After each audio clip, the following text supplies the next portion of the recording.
Imagine what it would have been like to be a real cowboy. Sounds like it would have been pretty dangerous, Pilgrim. Sounds awesome. Well, I'm Sydney, and this is Max, and we're going to blast through the past here at McDonald's Ranch as we investigate the real American cowboy. Two kids travel to places. Two kids discover traces of events that all happened before, where secrets are revealed and more. Sydney and Max, blast through the past. Sydney and Max, blast through the past. Sydney and Max, blast through the past. Where are they going today? Sydney and Max, blast through the past. They see the past in a whole new way. Sydney and Max. Sydney and Max.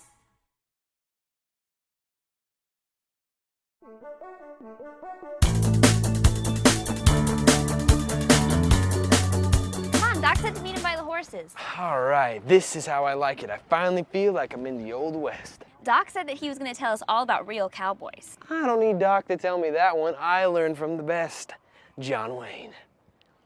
Oh yeah? You think John Wayne represented a real cowboy? Well, yeah, I hate to disappoint you, Max, but real cowboys had very little in common with the ones you see in the movies. Well, at least they had one thing in common. They all shared a very special relationship with their horse. That's not exactly true either, Sydney. What, now you're gonna tell me that cowboys didn't actually ride horses? Of course they did, but it was a very rare occasion that a cowboy actually formed a bond with a horse. Most of the time, they looked at him as just a piece of equipment. Well, at least they were the most important piece of equipment. Wrong again. A common saying by cowboys was a $40 saddle sat on top of a $10 horse. So you're saying that horses were less expensive than saddles? Wow, you guys must have felt pretty cheap, huh, Floyd?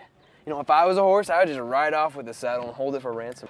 Well, I'd like to see how far a cowboy could get with just a saddle. Well, calm down, Sydney. You're right. It would be the biggest nightmare for a cowboy to be stranded in the desert with no horse. But actually, trail bosses often supplied the cowboys with their horses, but they didn't give them saddles. And think about it, if you're gonna sit on something for 12 hours a day, you'd want that to be comfortable. Well, I guess that's right. I mean, it would be pretty painful sitting on a cheap saddle all day. What other equipment did a cowboy need? I can answer that one. All they needed was their trusty six-shooters. They need a lot more equipment than that, Max. First of all, they need a strong rope to make a lasso. Floyd?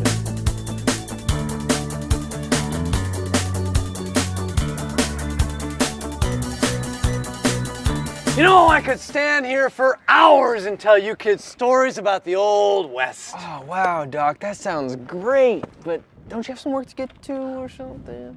Well, now that you mention it, I actually do have to do an analysis comparing cow manure and horse manure.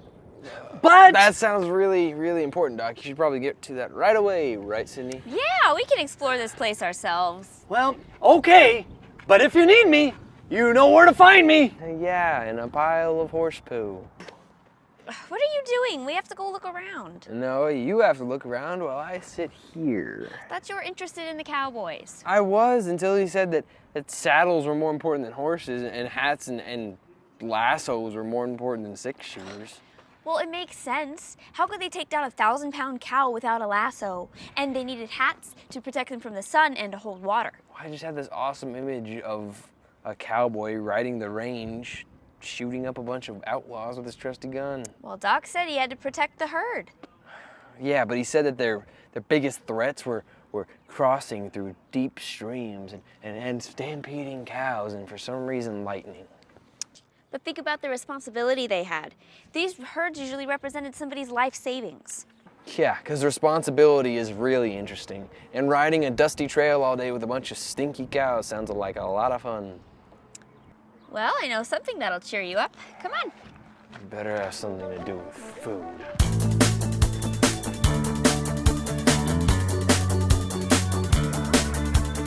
Sydney, I don't think they're gonna let us in. No, but places like these loved seeing cowboys come to town. Why? I'm sure they were too tired when they finally got back to go in the saloon. Max, how old do you think most cowboys were? I don't know. Some of the movies, some of them were as old as Doc. What if I told you that a lot of them were still teenagers? Well, then I'd want to ask you why they're trying to get into a saloon. The West was different back then. These guys had just left home and were on their own. They definitely weren't typical high schoolers. Okay, well, you still didn't answer my question. Why were they trying to get into the saloon? Well, think about it. After 6 weeks on a dusty trail, these guys finally got paid. So they could afford to get a drink. Well, alcohol wasn't allowed on the cattle drive, so when they brought the herds back into town, they came to the local saloon to drink, eat, and gamble. And get some ladies. Yeah, I'm sure they were looking for the local working girls, too. See, being a cowboy was awesome. Yeah, but after a few days here, I'm sure they found themselves broke. Oh, well, what would they do? Get back in the saddle again for another 12 hours a day.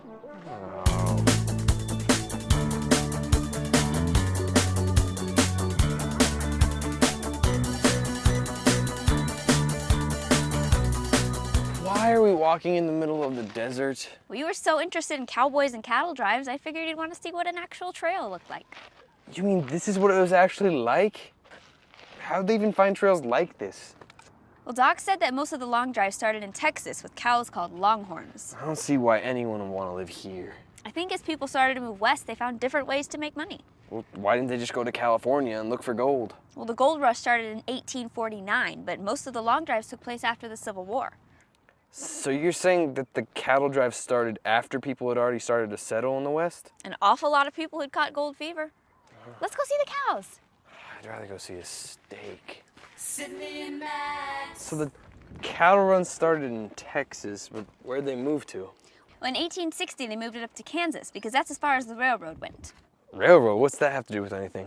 Would someone like trains or something? No, they used the railroad to take the cattle to the slaughterhouses to make steak.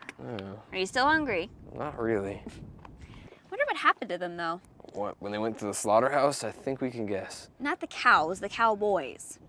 What do you mean? Well, Doc said that the cowboy era only lasted about 20 years. By the 1890s, there weren't very many of them left. Well, you said that they were really young. Maybe they just got married and built a house or something. Max, that's it. What, they decided it wasn't fun being a cowboy anymore? No, many families must have moved west. So what's that have to do with anything? No, you said it. Men would have built houses, and then to protect that land, they would have built fences, and then they would have cut off the land that would have been used to graze cattle. I'm sure there would have been enough grass for everybody. Well, after years of cattle drives, I'm sure the land was overgrazed. And not only that, but the homesteaders would have taken up a lot of the water supply. So you think that with more people moving west, it would have been impossible for the cowboys to work on the open range? I don't know, but a lot of fences would have made driving large herds of cattle a lot more difficult. Let's see if Doc's done with his manure experiment so we can go get some food. I thought you weren't hungry anymore. Not for steak. But there's a barbecue chicken place right down the road. Oh, Max. Two kids travel to places. Two kids discover traces of events that'll happen before, where secrets are revealed and more. Sydney and Max, lost in the past. Sydney and Max.